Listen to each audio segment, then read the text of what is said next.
Well, if you're a stranger, first of all, if no one knows who the hell you are, then you're just another person with a gun at my house.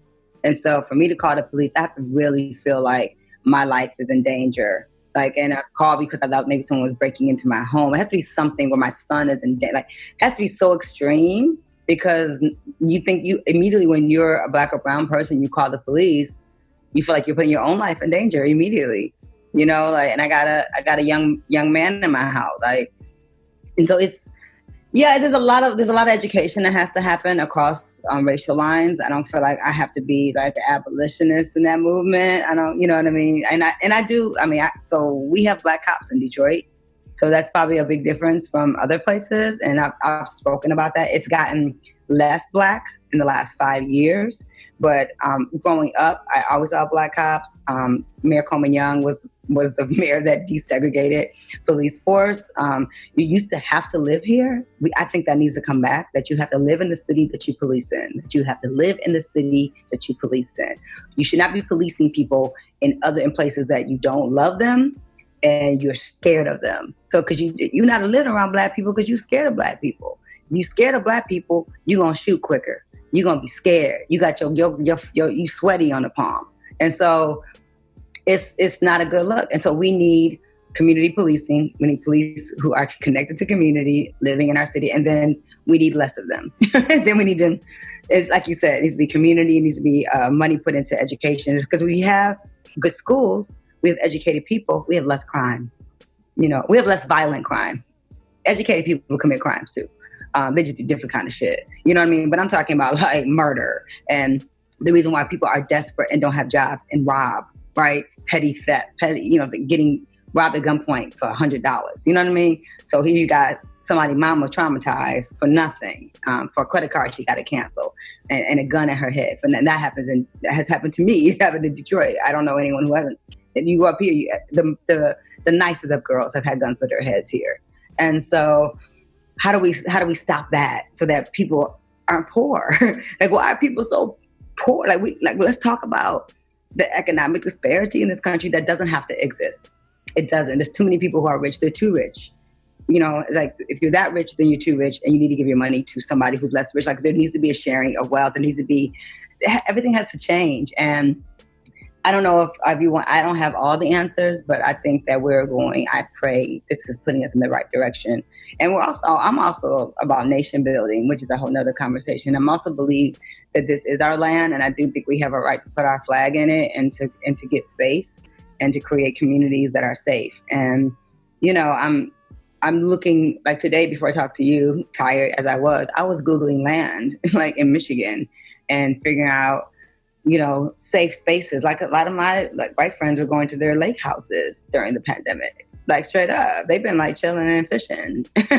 And so I'm like, well, where's my safe house? Where's my community where, you know, and I'm not talking about just a lake house. I'm talking about like buying some land and putting some stores on it and having a farm and community policing and schools and just simpler living. And what I have learned out of this pandemic is that I can live more simply than I realized.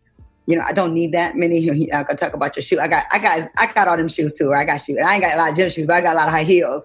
And so like realizing like, well, damn, I don't need that many. You know, and do I have to, you know, how much time do I need to go shopping? You know, how many new clothes do I need? Like just really like taking things down a notch because I'm not panicking as long as we have food now. I'm like, if my bills are paid and me and my son aren't hungry, I'm kind of like, I'm good. My locks need to be twisted up. Oh, you know what Big Gretch said? Our governor, Big Gretch, said to the people complaining about the hair salon, she said, put your hair in a ponytail and learn how to paint your own nails. You know what I'm saying? Like, get over it. Like, that's first world problems. You know what I mean? I'm not tripping about, I do want my hair in a mohawk very soon. You know what I'm saying? Like, and I've learned to do my own pedicures, which is not good. It's not a good look for me. You know what I mean? But the things like you have to becoming self-reliant and really like, I started a garden in my backyard.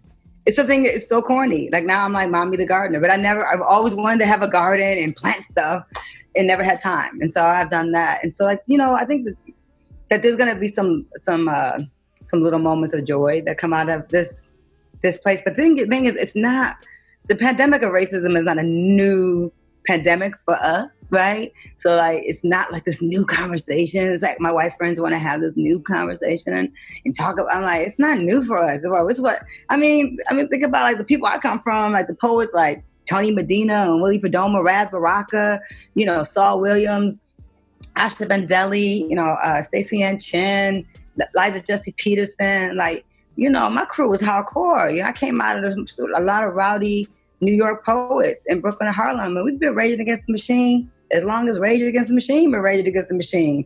It's not new for us. So, welcome new people to changing the world. Welcome to the concept of humanity actually including humans and all humans and equality being like a thing. And so not new for us, but I'm here to help those, if I'm called on, I'm happy to help give perspective. And I think as a mother, talking to mothers is important.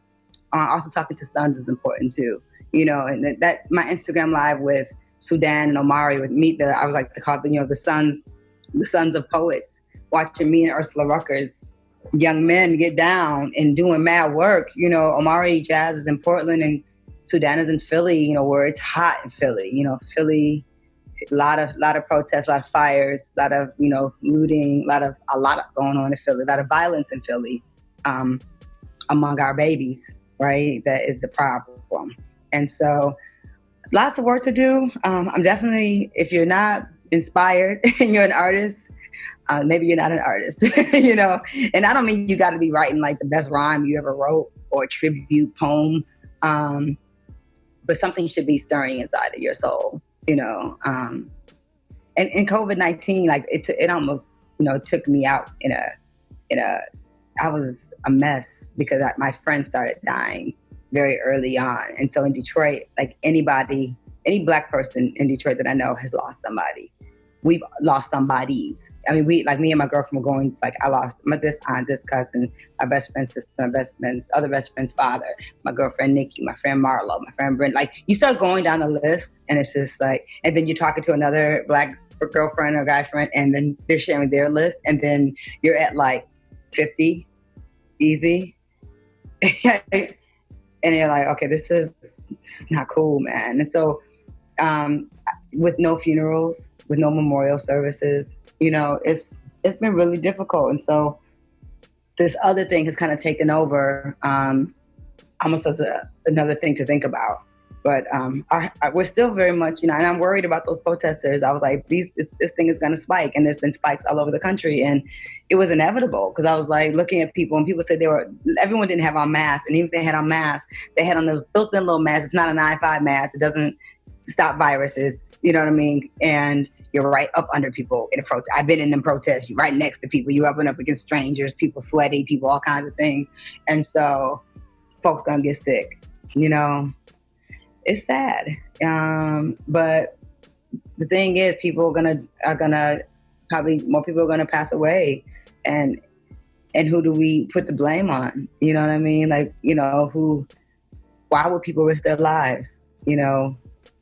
Well, because maybe people are tired of the way that this country operates, and I'm sure other countries are too. So, we can't, people have this idea like America is so great, and it's not. It really isn't. But it has the potential to be because we're here. And so if they stop get the knee off the necks of the chosen people, then this place would be a really great place.